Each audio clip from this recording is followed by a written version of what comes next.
Boa tarde a todos. Sempre envolvidos um abraço fraterno, gratidão pela oportunidade de aqui estar, gratidão de estarmos reunidos entre irmãos, que a paz de Jesus nos envolva e nos sintamos acolhidos pelo seu amor e misericórdia, agradecendo a oportunidade desta encarnação, desta doutrina e desses conhecimentos.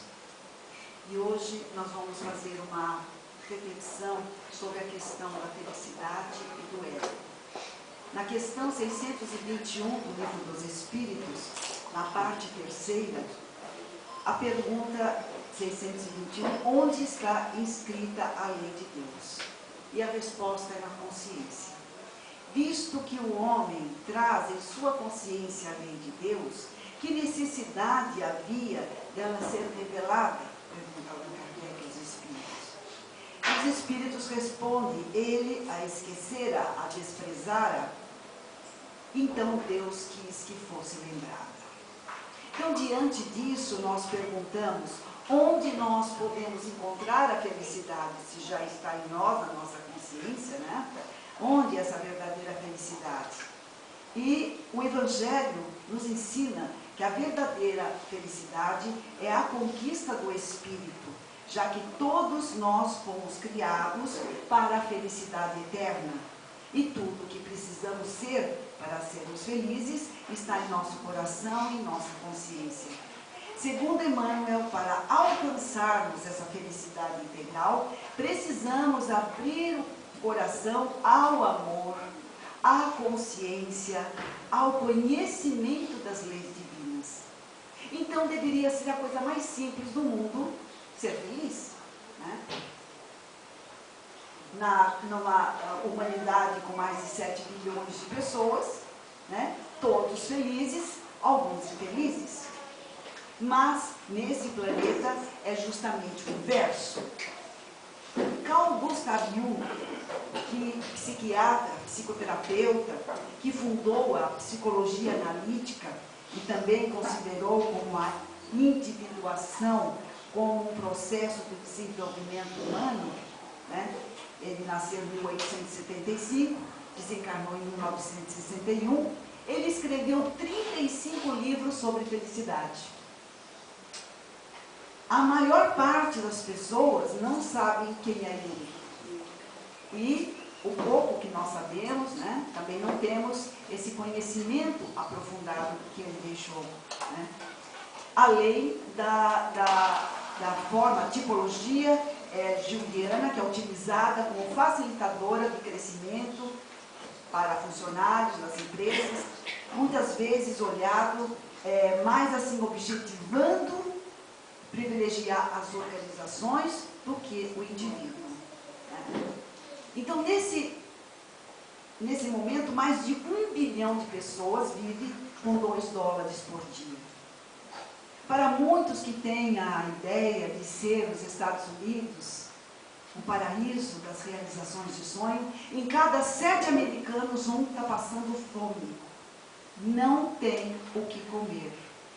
Então, aí, nós vamos pensar, né? A classe média, de um modo geral, como é que nós buscamos as coisas? O que a classe média busca, né? A conquista dos seus desejos. Casa, carro, apartamento, relacionamento. E mais alguns supérfluos, né? E isso é bem difícil, não precisava ser dessa forma. A questão é que as pessoas não sabem como funciona a lei do universo, como essas leis funcionam, como essas leis divinas funcionam, né? A pessoa, para realizar algo que deseja, é necessário vibrar, é necessário saber a frequência, mas nós não sabemos como ter o resultado, pois tudo tem um tempo certo para acontecer. Para dirigirmos um carro, é necessário aprender, ter a carteira de habilitação, conhecer as leis, saber os códigos. Quando vamos precisar de advogado, é necessário que ele conheça as leis, que ele conheça os caminhos, né? E aí as leis constitucionais, Código Penal, Código Trabalhista, de família, né? Então, ele tem que conhecer essas leis. E nós, como é que nós queremos realizar as coisas da nossa vida, saber da nossa caminhada, se nós não conhecemos essas leis, como funcionam, e nem sabemos quais são essas leis? E aí nós vamos a 1300 anos antes de Cristo, quando Hermes Trismegisto, um filósofo egípcio, pastor, filósofo, legislador, ele escreveu 36 livros sobre teologia, filosofia, 16 sobre medicina, só que esses documentos destruídos após as invasões do Egito, né? Mas ele tem um que ele aborda as leis herméticas, as 7 leis do universo. Tá? Então, na verdade, através dessas leis, ela mostra como todas as coisas são manifestadas. Tá? Então, Hermes Trismegisto, ele foi inspiração para diversos pensadores como Sócrates, Platão, Aristóteles, que também influenciaram muito e nós ouvimos muito dele na doutrina. Né? A primeira lei é a lei do mentalismo. O todo é mente, o universo é mental, todo o universo perfeito, rico, foi realizado pela mente do Criador. E o nosso universo pode ser criado por nós e vai influenciar o universo à nossa volta. Então, nós temos aqui o que Jesus disse: vós sois deuses, vós podeis fazer o que eu faço e muito mais. Na lei da correspondência, o que está em cima é como o que está embaixo, o que está dentro é como o que está fora. Então, essa lei é importante porque nos lembra que vivemos em mais de um mundo. Vivemos as coordenadas do espaço físico, mas também vivemos no mundo sem espaço e sem tempo, que é o mundo espiritual. Nós temos essa conexão. A perspectiva da Terra normalmente nos impede de enxergar outros domínios abaixo de nós. E nossa atenção está tão concentrada no microcosmo que nós não entendemos e não percebemos o imenso macrocosmo à nossa volta. E o princípio da correspondência diz que o que é verdadeiro no microcosmo é verdadeiro no macrocosmo. E também, portanto, devemos aprender a verdade observando o que elas manifestam em nossa vida. Pois, quando estudamos o universo, nós estamos aprendendo sobre nós mesmos. Na menor partícula existe toda a informação do universo. A lei da vibração. Nada está parado, tudo se move, tudo vibra, todas as coisas vibram no seu próprio ritmo e regime de vibração. Nada está em repouso. Não existe matéria, tudo é energia. Então, todos os objetos materiais são feitos de átomos e uma enorme variedade de estruturas moleculares que não são rígidas ou imóveis, mas oscilam de acordo com a temperatura, com a harmonia, com a vibração. Então a matéria não é passiva, inerte, como nos pode parecer, mas é como uma dança cheia de ritmo. A lei da polaridade. Tudo é duplo, tudo tem 2 polos, tudo tem o seu oposto. O igual e o desigual são a mesma coisa. Quando nós entendemos isso, nós vamos entender a nossa volta. Que não existe o desigual, que tudo faz parte daquilo que é necessário das leis. Todas as verdades são meia-verdade. Todos os paradoxos podem ser reconciliáveis. Historicamente, os chineses consideram Yin e Yang. Então, são 2 forças aparentemente opostas, mas complementares, que se encontram em todas as coisas. Todos nós incorporamos 4 elementos, de alguma forma, na nossa vida. Água e terra, feminino. Fogo e ar, masculino. A terra representa a estrutura do corpo físico, as respectivas sensações. O elemento água, relacionado à bioquímica das emoções e dos sentimentos. O elemento fogo dirige-se à energia, a intuição ao plano espiritual. E o elemento ar reporta-se à mente, ao entendimento, ao conhecimento. E assim, distintas culturas, como a indiana, também a medicina ayurveda, e na China, eles entendiam a vida através dessa complementariedade das energias yin e yang. E aí, colocando também a destinação, né, das sensações, mas da emoção, do crescimento do pensamento, do conhecimento e a busca espiritual. Vida e morte, bom e mal, claro e escuro, silêncio e som, calor e frio, movimento e quietude, mente e corpo, masculino e feminino. A lei do ritmo, tudo tem fluxo e refluxo, tem suas marés, tudo sobe, tudo desce, tem um ritmo de compensação, tudo está em movimento. A realidade compõe-se de opostos, e os opostos vivem em círculos. As coisas recuam, avançam, descem, sobem, entram, saem, e também giram em círculos e espirais. A lei do ritmo nos assegura que cada ciclo busca a sua complementação. Então a nossa vida é feita de ciclos, tudo que realizamos é ciclos, tem um começo, tem um meio, tem um fim, termina um ciclo e inicia outro. O que muda só é o tamanho desse círculo. Deixe um corpo celeste se tornar grande o suficiente para que a gravidade atue e teremos uma bola. E aí observamos o universo, os planetas. Não tem planeta triangular, nem quadrado, todos são redondos, né? A Terra, Marte, Júpiter, todos.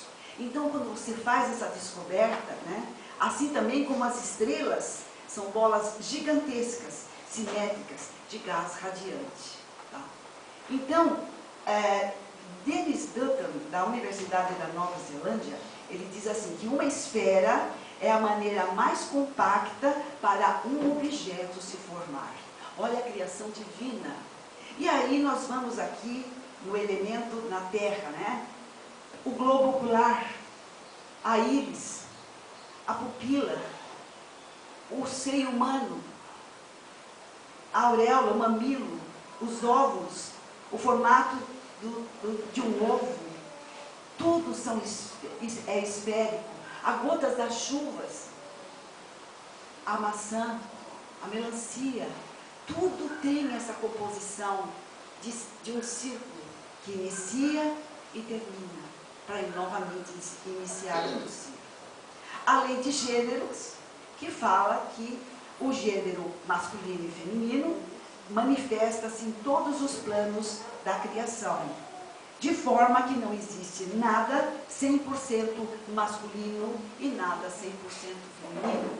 Existe esse equilíbrio, um sentido de ser, e que os chineses chamam isso de yin e yang, né? A energia receptiva feminina e a energia projetiva masculina em todos nós. A lei da causa e efeito, toda causa tem seu efeito, todo efeito tem sua causa. Existem muitos planos de causalidade, mas nada escapa à lei. Então, se você ganhou uma televisão de 100 canais, né, mas o manual de instrução vem em coreano, qual é a perspectiva fazermos essa televisão funcionar? Entendermos se nós não tivermos o coreano para traduzir, né? Então, assim somos nós, quando viemos ao planeta, quando nós nascemos, né? Nasce um bebê, né? Pegam pelo pezinho, dão tapinha, vamos dizer assim, já nascemos apanhando para aprender, mas não temos como funcionam essas leis, né? Então, nós vivemos num planeta e nós precisamos entender o que é que nós estamos fazendo aqui, quais são as hierarquias das necessidades, né?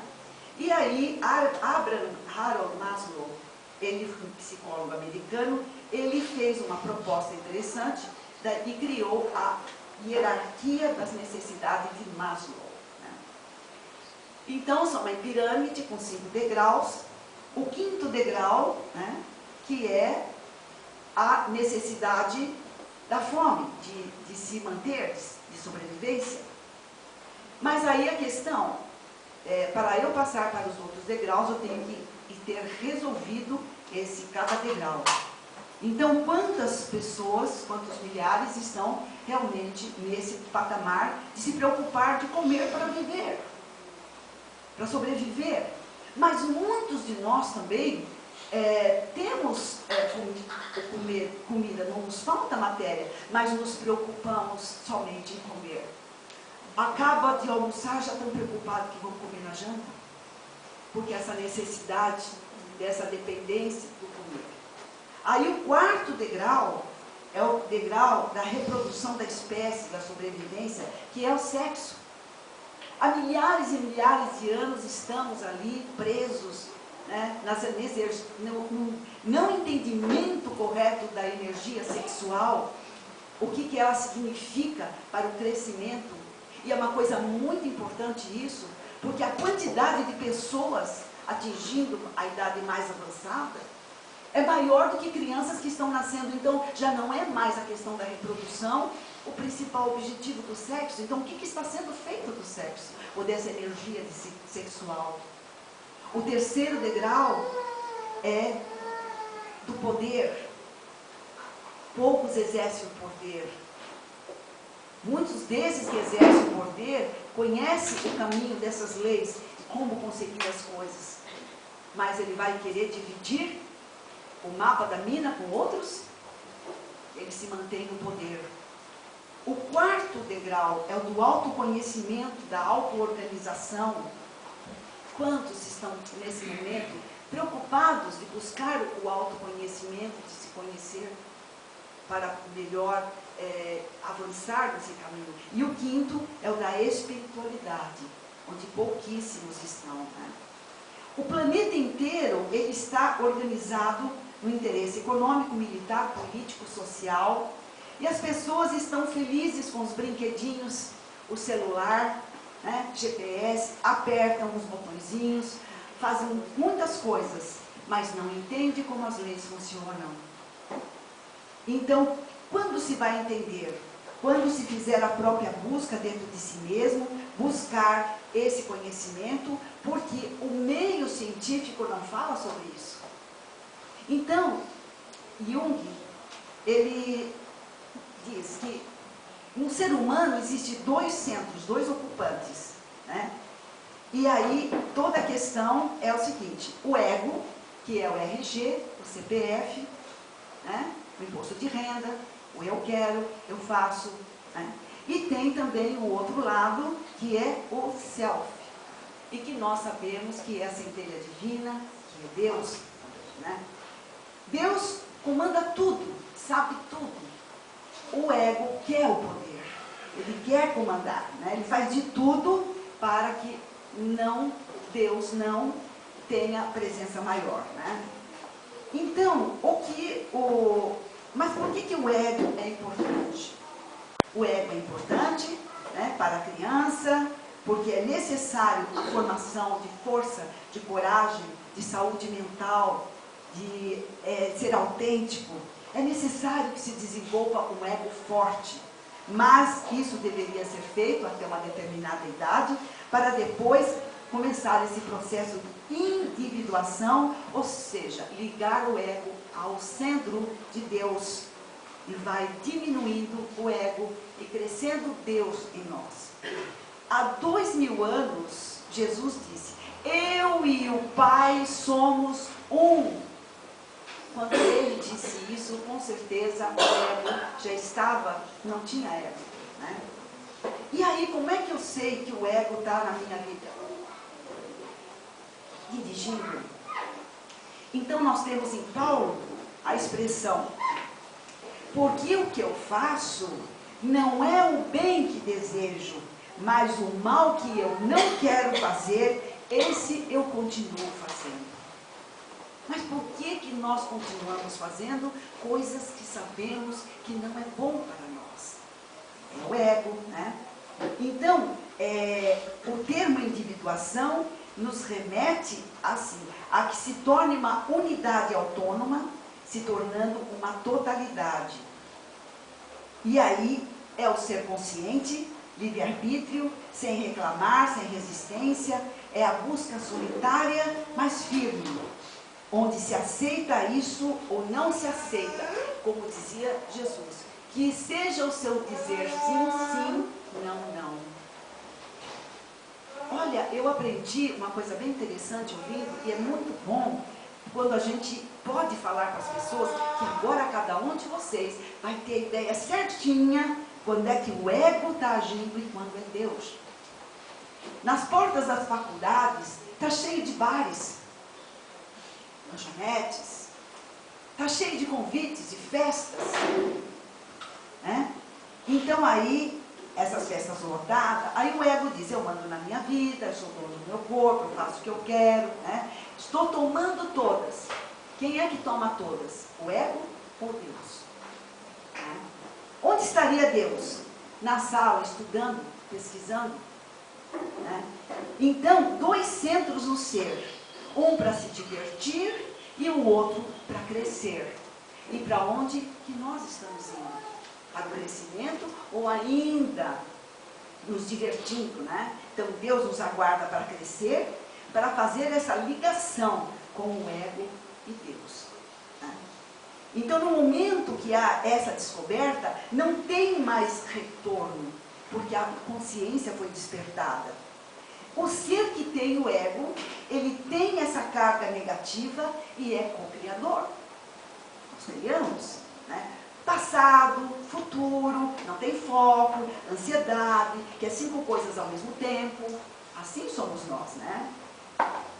Mas com Deus, nós estamos em Deus, Deus está em nós, no agora, nada está fora, não há dualidade em Deus. Né? Então, com Deus, o pensamento é positivo e onde podemos pensar, podemos criar. É co-criador. Então, cada ser humano que decidir optar por Deus, ponto e simples, mas terá que cair do cavalo na estrada de Damasco e ficar cego.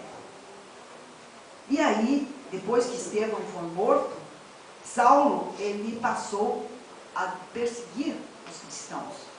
Entrava numa casa, na outra, arrastando para fora, encarcerando. Muitos fugiam para outras cidades para poder ali também proclamar a boa nova. Mas Saulo ia para outras cidades procurar esses seguidores de Jesus e ele foi a Damasco. E aí aconteceu, né, que uma luz brilhou sobre Paulo.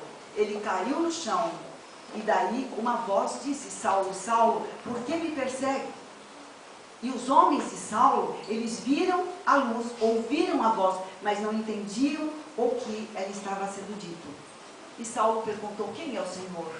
Sou Jesus, a quem você persegue, disse a voz. E Jesus disse isso, porque quando Saulo perseguia os seguidores, é como se estivesse perseguindo a eles. Mas então o que Saulo disse para Jesus? O que eu devo fazer? E aí Jesus, levante-se e vá a Damasco. Lá será informado sobre o que deve fazer. E quando Saulo levantou e abriu os olhos, ele não conseguiu enxergar, estava cego. E os homens levaram pela mão ele. Ele matava e caçava, ele era quem não era da facção do entendimento dele. No entanto, com a mesma força que ele fazia isso, ele formou a religião do Ocidente. Com a mesma força, a ferro e a fogo. E logo lhe caíram dos olhos como escamas e ele recuperou a vista. Então a visita de Ananias a Paulo de Tarso sugere considerações.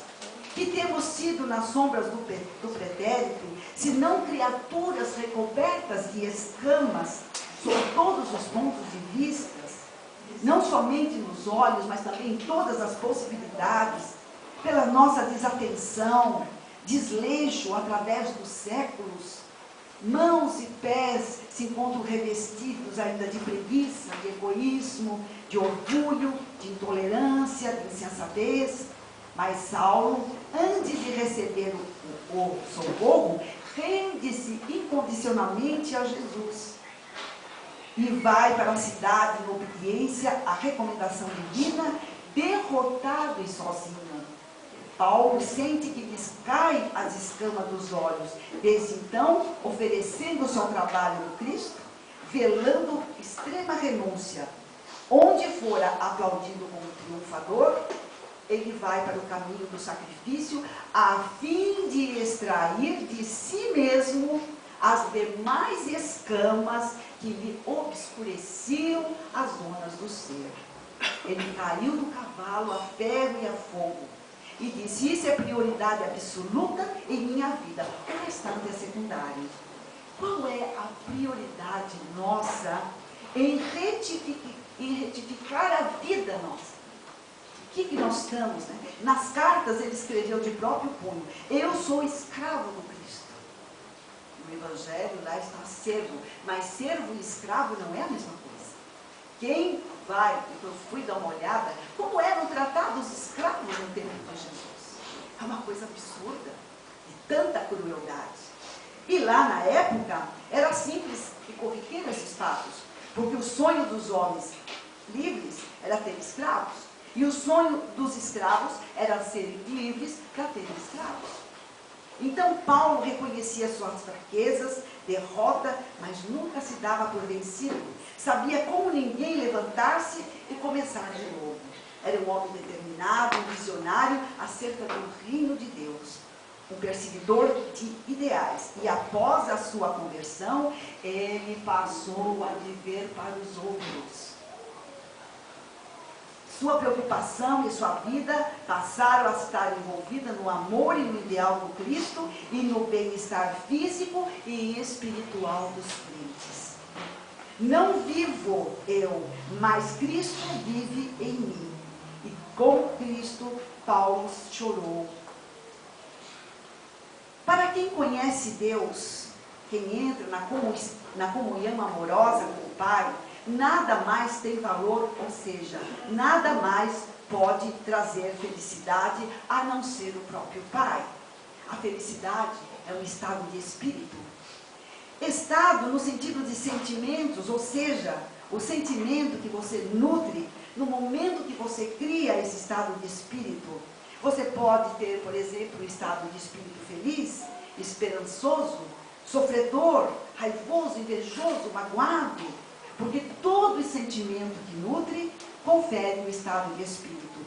Portanto, a felicidade é um dos estados de espírito que pode sentir, mas o prazer e a satisfação também são. Agora, para se aproximar de Deus, é necessário que não alterne esses estados de espírito, mas viva no sentido dessa felicidade. Por isso, é importante esse estado feliz entender, porque quando a felicidade vem de dentro, você coloca a felicidade nas coisas que acontecem, né? O prazer é um estado de espírito alcançado quando o sentimento vem de fora. Então é um condicionamento, não é uma felicidade, né? É o prazer que leva a afastar-se de Deus, porque não reflete uma comunhão amorosa. O estado de espírito de prazer existe quando você apenas ama o que Deus lhe dá. Agora, quando você coloca a felicidade de dentro para fora, ou seja, é feliz com tudo o que Deus lhe dá, então não é necessário mais, nada mais para alcançar esse estado de espírito e alcançou a verdadeira felicidade. Quando você raciocinar a partir dessa realidade do espírito encarnado, entenderá que Deus não pode lhe dar o que você quer, ou o que nós queremos, mas Ele precisa dar aquilo que é necessário para o nosso crescimento evolutivo. E quando nós amamos o que Deus dá, nós estamos endeusando aquilo que Deus está nos dando. Se eu acho que a coisa mais importante, a minha felicidade é o carro, eu tornei esse carro um Deus para mim. Se eu penso que eu quero um prato de comida, aquilo que me delicia, eu tornei esse prato um Deus. E é muito interessante isso, porque Paulo diz que se nós conhecemos Deus, Nós não precisamos mais estar endeusando as coisas da terra, né? Porque essas coisas seria assim, o espírito da terra, daquilo que é da terra e não do céu. Então é interessante uma experiência que eu vivenciei, né? Estando na neoplasia, as pessoas tomando quimioterapia. Só que é o seguinte, a pessoa que faz um tratamento de quimioterapia, ou que já fez quimioterapia, não pode comer açúcar. Porque o açúcar, ele torna o organismo ácido, e ele é o principal alimento para o desenvolvimento das células malignas. E eu vi esta pessoa tomando aquele medicamento, com o celular na mão, encomendando uma torta alemã numa confeitaria. E aí, olha só, ela está endeusando algo e indo para o sacrifício, porque vai custar muito caro isso para ela. E as pessoas não se dão conta disso. Então, Pai, quando você raciocinar, a partir da sua realidade, que eu sou um espírito encarnado, entenderá que Deus não pode lhe dar o que você quer, mas o que você precisa para o crescimento evolutivo espiritual. Pai, a ti me entrego porque sei que você sabe o que faz e por amá-lo profundamente me submeto aos teus desígnios. A partir desse instante, deixo você me guiar sem murmurar contra as suas decisões, porque sei que por mais que eu ande no vale da morte, você estará me conduzindo às veredas e aos verdes campos.